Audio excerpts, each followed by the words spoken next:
Rain fell in whispering sheets across the Washington skyline, misting the marble bones of the city like a ghost passing through forgotten corridors. Beneath its quiet rhythm, a black sedan wound its way through the fogged streets, its headlights slicing golden beams through the mist as it drew near a looming structure half sunk in shadow. Inside, fluorescent lights buzzed low above the basement hallway of the J. Edgar Hoover Building, where a single door bore a tarnished brass plate, Fox Mulder, Special Agent. Within that room, cluttered with boxes of old photos, redacted files, and curling newspaper clippings, Mulder sat hunched over a slide projector. The carousel clicked, throwing up images of scorched soil, circular impressions in grass, and bright smears across dark skies. His eyes, weary yet undimmed, locked onto the images as if they held the answers to the universe. When the knock came at the door, he didn't flinch. He simply called out, "Come in." She entered with the quiet precision of someone trained to notice everything and betray nothing. Dana Scully, medical doctor and skeptic, stood framed in the doorway, her auburn hair catching the fluorescent light like a halo of rust. She extended a hand, professional and steady. "Agent Scully," she said, "I've been assigned to work with you." Mulder offered a lopsided smile, somewhere between amusement and challenge. "They told me you'd be bringing your microscope." Their partnership began in contradiction, science and belief, evidence and intuition. But what neither of them knew was that this fragile bridge between doubt and faith would become the only thing standing between humanity and truths too terrible to imagine. Their first case took them deep into the Oregon woods, where young people disappeared beneath skies haunted by strange lights and time slipped like oil through their fingers. They found themselves buried in mud and secrets, bodies marked with the impossible, and whispers of men in black who watched from the trees. As they dug deeper, patterns emerged. Names connected to places Mulder had tracked for years. Files vanished as soon as they were created. Witnesses recanted or went missing. All the while, a cigarette smoked in the darkness of high offices, its ember pulsing like a warning signal through the thick haze of conspiracy. The smoking man, never far, observed from behind the veil of government machinery, orchestrating cover-ups with the detachment of a man playing chess with the fate of nations. Every case pushed them closer to a mythology hidden in fragments. Alien abductions, experiments on unwitting civilians, and a shadow government entrenched within the heart of the American dream. In Bellfleur, Mulder came face to face with his past. The abduction of his sister, Samantha, taken when they were children while he stood powerless, screaming into the silence. That wound festered beneath every file he opened, every theory he chased. For Scully, the cost would be just as steep. She was taken, tested, returned changed. Cancer bloomed in her brain like a secret planted by unseen hands. And yet she stood firm, the scientist seeking truth even when it refused to conform to her equations. In a world unraveling at the seams, they pursued the truth. In small towns where people became monsters, in cornfields hiding alien crafts, in hospitals where clones whispered of colonization, and in abandoned mines beneath the Earth's crust where ancient life waited. With every step, they uncovered pieces of a puzzle that suggested mankind was no longer the dominant species on the planet, but merely the experiment of something older, something watching. They encountered monsters born of mutation and myth, a liver-eating genetic freak emerging every 30 years, a parasite that took root in Arctic explorers, a creature that could become anyone it touched. There were ghosts tied to memory, tulpa creations formed from belief, and computers that achieved sentience only to seek freedom beyond their programming. Yet amid the strangeness, it was the very human capacity for fear, faith, and love that carried them forward. Their trust deepened not in the absence of doubt, but because of it. When Scully doubted, Mulder believed enough for both. When Mulder collapsed under the weight of his obsession, Scully's logic anchored them. Together, they became more than a pair of investigators. They became each other's constant in a world spinning out of control. And always the conspiracy wound tighter. A virus, ancient and alien in origin, was being cultivated black oil that could possess a human host, strip it of will and transform it.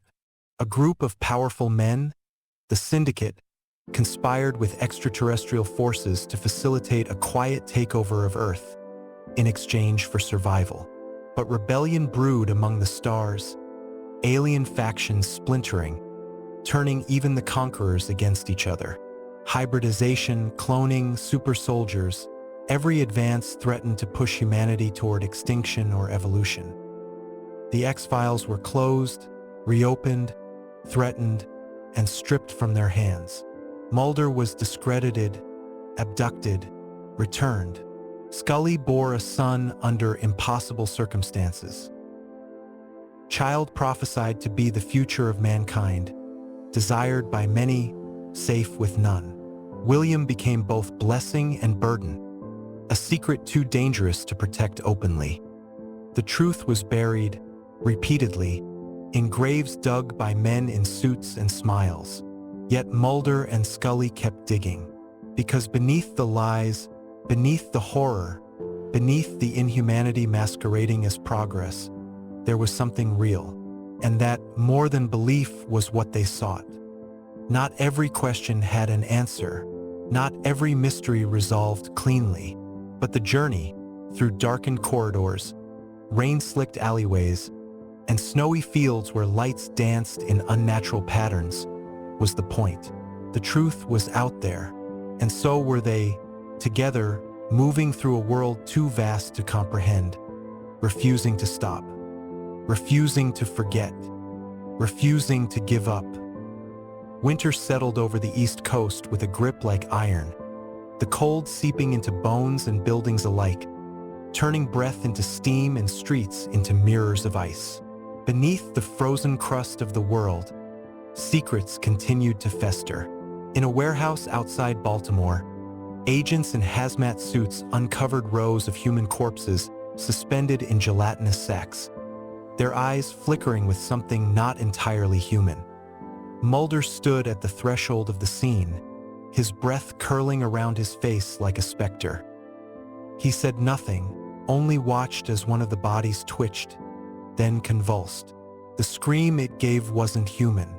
It was a language, a warning, a song of something ancient waking. Scully moved beside him, her gloved hands steady as she examined tissue samples that writhed under her microscope. "This isn't just biology," she murmured. "It's architecture, engineered." Their discoveries pointed back to the black oil, a sentient virus, prehistoric and extraterrestrial. It was inside these victims, rewriting them from the inside out. The Syndicate, it seemed, was accelerating their timeline. Colonization was no longer a possibility. It was an inevitability. Still, resistance formed in the shadows. Alex Krycek, double agent and traitor to all sides, reappeared like a ghost you could never quite bury. He offered information not out of allegiance, but desperation. Behind his single remaining eye, there was terror. "You think they want Earth?" he asked. "They want you. They want what you'll become." Meanwhile, Scully's son, William, began to exhibit powers no child should possess. Objects moved when he was upset. Lights flickered with his cries. The government hunted him, as did other factions, both human and otherwise. Protecting him became impossible. Hiding him unbearable. Mulder and Scully made the hardest choice. They let him go, gave him a new life, far from them, a false name, a fabricated past. They grieved him in silence. The monsters did not stop.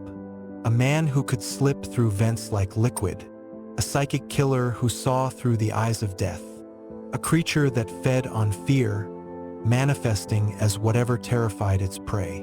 Mulder and Scully faced these horrors not with bravado, but quiet resilience.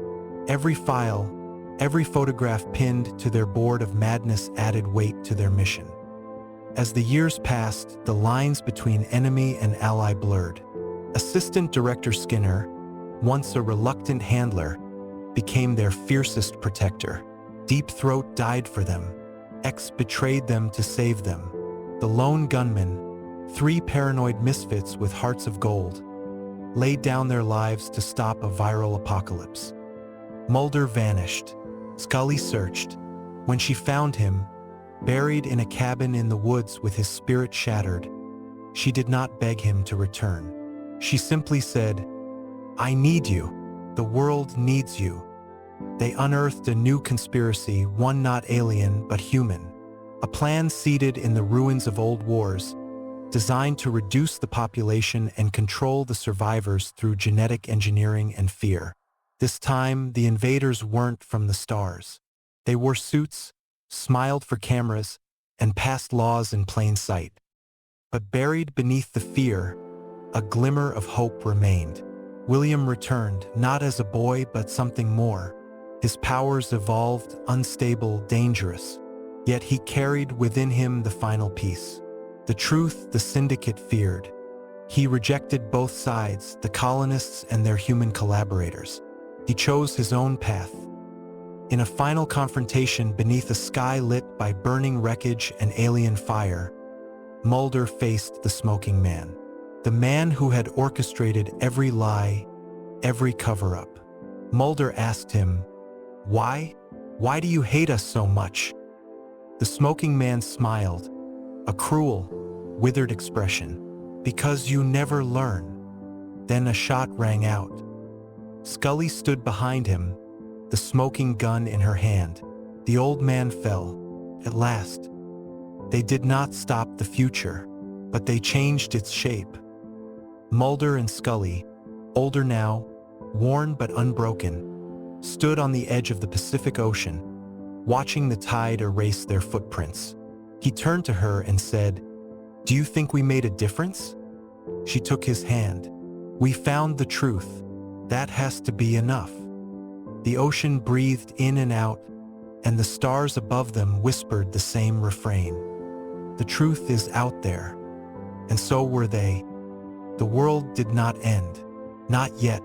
But it changed, as if tilted slightly on its axis, imperceptibly at first, until everything familiar felt like a reflection warped by water.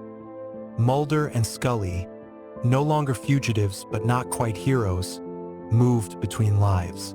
She returned to medicine, to the quiet hum of hospital corridors and the sterile scent of antiseptic.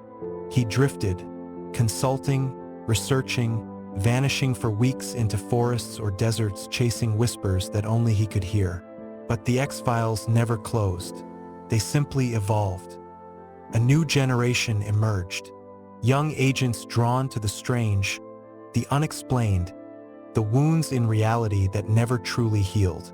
Agent Einstein, brash and brilliant. Agent Miller, intuitive and quiet. They sought Mulder and Scully not as relics but as guides, inheritors of a crusade too vast to finish in one lifetime. The cases began anew. A town where no one aged. A frequency broadcast from deep space that caused mass hallucinations. An artificial intelligence that became sentient by consuming the sum of human paranoia. Each file reopened old wounds. Each mystery proved that the line between myth and truth was thinner than ever. Scully dreamed often of William. In visions, he stood at the edge of a field of stars, hands alight with power, eyes wide with sorrow. She felt him calling, not with words, but with the ache of blood and bone. One night, a knock came at their door. It was him, older, tired, afraid. "They're still coming," he whispered, "but not how you think." He spoke of beings who lived in data, in the currents of the internet, in every screen and signal. Not the grays or the black oil, but something new, born from us, fed by our fear, our hunger for connection, our surrender of privacy. A digital consciousness evolved beyond intent, manipulating events to create chaos so it might grow. They called it the signal. With William's help, the team traced its origins, encrypted pulses embedded in telecom infrastructure, ancient code laced through alien transmissions, fragments of prophecy found in the scribbled notebooks of the long dead. The signal had no body, no face, only presence. But it wanted something to overwrite what humanity was with what it might become. The team traveled to a facility in the Nevada desert, off books, off-grid, filled with machines that hadn't been built by human hands. There, they found the source, a tower pulsing with impossible energy, drawing in memories, thoughts, entire lives. The signal spoke through screens, twisting faces into avatars. "You invited me," it said. "I am your future." William, racked with pain, stepped forward. He was its counterbalance, its only flaw. Part human, part alien, part unknown. He placed his hands on the core, and the world screamed. Lights died. Signals fell silent. For a moment, there was only darkness. Then dawn. The tower collapsed. The facility burned. William was gone. Mulder and Scully watched the sunrise in silence. There were no words for grief that deep, no solace. But there was peace, at least for now. Back in Washington, the X-Files office remained. Dust settled on ancient folders. Somewhere, a new case waited. A new voice whispered from the void. The truth, always elusive, shimmered just beyond reach. And they, watchers, seekers, survivors, remained out there.